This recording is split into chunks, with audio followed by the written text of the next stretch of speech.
So you may be watching this video thinking that you want to start some sort of a food forest, maybe grow your own food.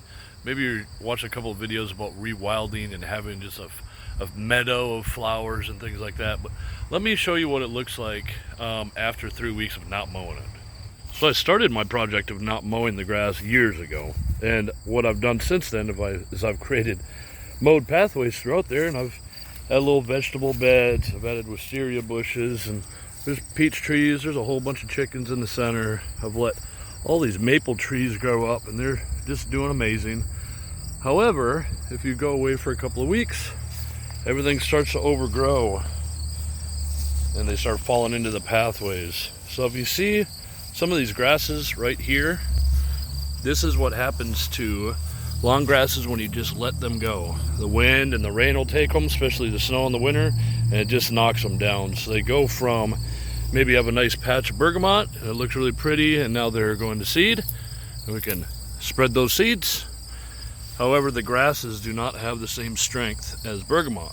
Now as I go further down here, I have a couple of really wild areas. You see this giant patch of goldenrod? All of that will fall down in the next couple of weeks. So, and it's already starting to.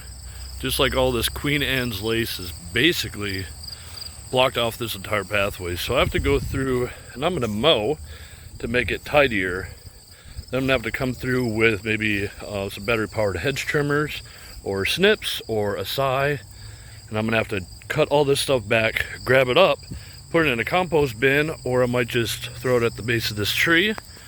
And then I'm gonna have to mow again. That's the opposite view of that same location. I'll walk down the street here to show you. We keep a nice mowed edge along the side, and we actually trimmed back a lot of the stuff that had fallen down before I went on vacation, because we'd like to keep the edge tidy, have it not be too crazy looking for the neighbors. Here, we're gonna turn the corner here. I wanna show you this extra wide pathway is halfway obstructed by all the old Queen Anne's lace, which is really cool because I can actually spread the seed of this if I wanted to. However, I have, I don't know, 200, 300 square foot of Queen Anne's lace, so I think I'm about maxed out on this property for that. But all this needs to be chopped back and then put somewhere else. I can't just cut this down and lay it out in here and hope to mow it down. The branches of the stems are too thick, they're too hard to cut. So a lot of that stuff will actually go, just like in the other spot, under this tree to build up the soil. So let me actually get to mowing all this and trimming all this stuff and cleaning things up after my long vacation, and I'll show you what it looks like afterwards.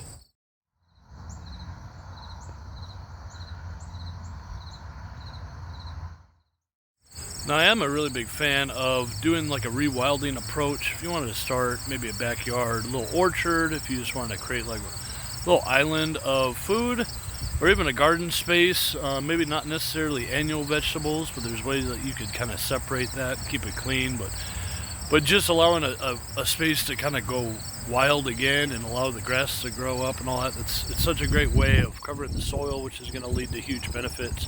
And it's also creating it's growing all the biomass that you'd need to feed the soil to make it stronger anyways. So it's just the pathways that you need to watch out for. Sometimes, like we have a chicken coop here, so some of the edges are a little bit harder to maintain, because as you can see there, we have some grasses and some different flowers that are growing on the edge. And what we've tried to do is pick like low ground cover plants that we can easily mow over. Maybe not mow them up, but the lawnmower would be too high to actually cut up the plants themselves. So that's kind of like more of a decorative way that you could do an edge. If not, you're gonna have to go through with an actual blade and kind of cut some of the branches down or the flowers down. Let me show you what that kind of looks like and what I usually use, just so you have an idea what I'm talking about. Well, I don't have my blade on me actually, but there were just a couple of branches that I'd cut from this maple. And all I'm kind of doing is I'm just going around and just trying to clear up some pathways. Like even this little branch is kind of in the way. Not a big deal. But the reason why we try to rewild and let things grow is this is doing all I don't have to go out for compost. I can just start my own little compost pile right there. Now, if you are starting to think about just rewilding part of your lawn to create a garden, let me walk you around one of our islands. Let me show you what I mean by edge. and maintaining an edge. So to get you situated, on the other side of this is our chicken compound. And as you walk through, we have, like I said, these really wide pathways. And this walnut is going to end up getting trimmed probably next year because it's in the pathway. I have a number of maple trees. There's wild senna, some sort of milkweed, I do believe. Look at how tall those things have gotten. It's crazy. But you can see nothing's in the pathway. I planted an apple tree that's growing in the pathway there, but it's relatively clear. Now, if you're thinking of using a fence, you won't have any access. Now, I tried this on my other property. I put it up against a fence, and I really wish I had made a mowable pathway. Like, a lot more width is enough to get behind everything, because I'm kind of cut off from a lot of things on the other property. And so having a walkway, a pathway, such a huge deal. Here we have a really large black cherry bush, and I'm glad I'm going to be taking cuttings from this because I'm going to have to trim it. So I can take cuttings and then I can repot those and get more plants. But that's blocking off the walkway more than I want. I don't mind if this was taller and providing some shade, but I just want to be able to walk through without hitting anything. So let me get a little bit of trimming done here. I'll show you what it looks like before, and then I'll show you what it looks like after, just to kind of bring home the whole topic here. This is one I'll show you. Of course, I have other pathways to clean up, but here's a wild crabapple that's come in. We're going to be taking cuttings of that too in the spring. But all of this Queen Anne's lace, you can now see, now that I've mowed, that the edge of the path is here, and all of that is way too far over. So let's get that cleaned up. Now we're going to come up around that last spot I'd showed you, but you can see how wide and clear the pathways are. I don't mind some of this stuff that's on the edge. We do have some thistle, things like that I might clean up. But a lot of this stuff is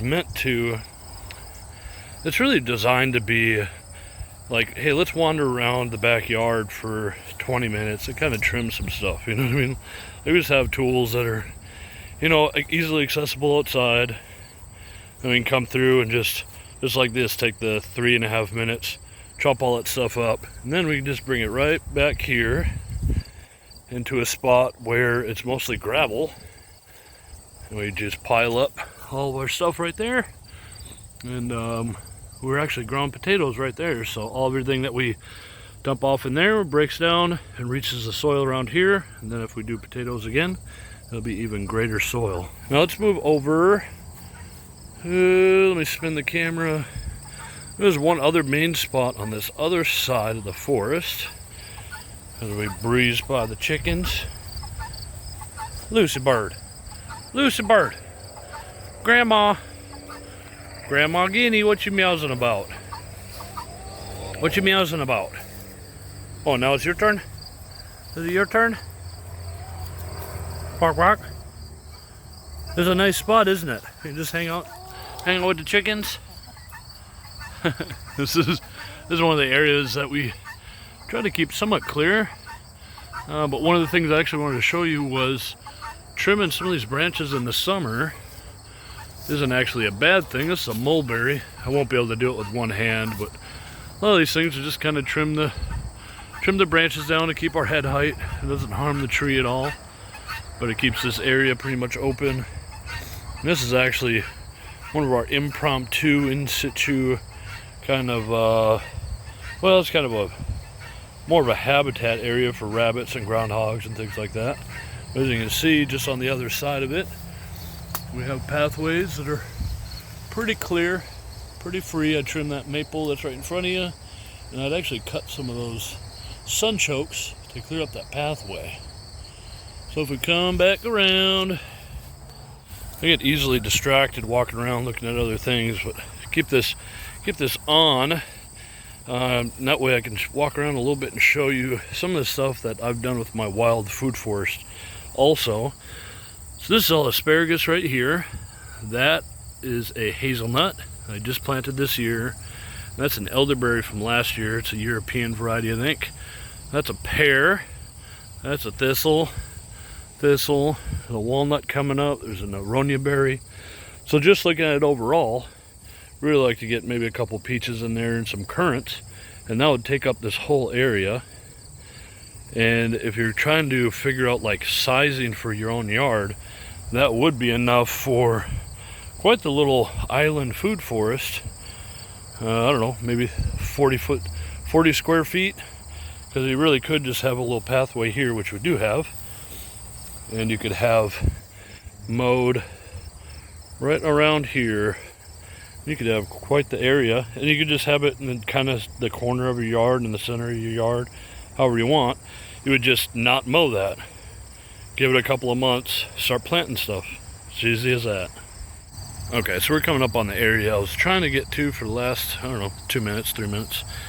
This was the big one that was super jam-packed full of that Queen Anne's lace. And we cleared all that up. Pathway's pretty good. We wanted it to narrow on purpose there. We don't want it to be a huge, we don't want that to be a less inviting, I guess, pathway, more of a secret kind of pathway there. And like I had said, we just dump all that stuff in here. You can see some old stuff there. We got blackberries, some 9 bark, and of course a lot of goldenrod, mulberry, and what have you in this area. But it's kind of a junk area. Mostly, it's mostly shade in here, and it's just kind of a nice, cool space, pretty much throughout the day.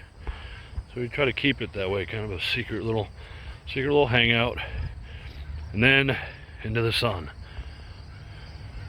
So that had actually taken longer than I expected, and hopefully I could go in and edit it so it's somewhat exciting and all that. But I figured I'd leave you with a shot of the chicky birds, old Lucy birds. They're doing really well. They're up to about 8 eggs every day. For 10 birds is pretty good. For 8 chickens and then 2 guineas. So I want to thank you for watching. I do want to say again that rewilding an area is, about as environmentally conscious as you can get, and it makes planting bushes and trees and flowers and all that so much better. The only difficulty comes when you're trying to start annual vegetables, usually from seed or sprout, because they can get lost. They get lost in all the grasses and all the things that are coming up. So if you wanted to do like I showed you over there, just a small little area, and you wanted to have just a strip aside of that edge of the mowing edge and where the rewilding is happening, if you just want to kind of mark that off physically with a couple of boards, that way you can till in, or you can add soil, and you can do all those other things, and you know exactly where you're going to be kind of pulling out weeds so they don't smother out your new plants. So I don't know, that's all I've got, and I hope this helped a little bit, give you a couple ideas. Because I'm doing it here in the middle of a city and haven't had any problems with it, and I'm actually really happy with it, looking at the 10-foot tree right behind me. So thank you for watching. All right, bye-bye.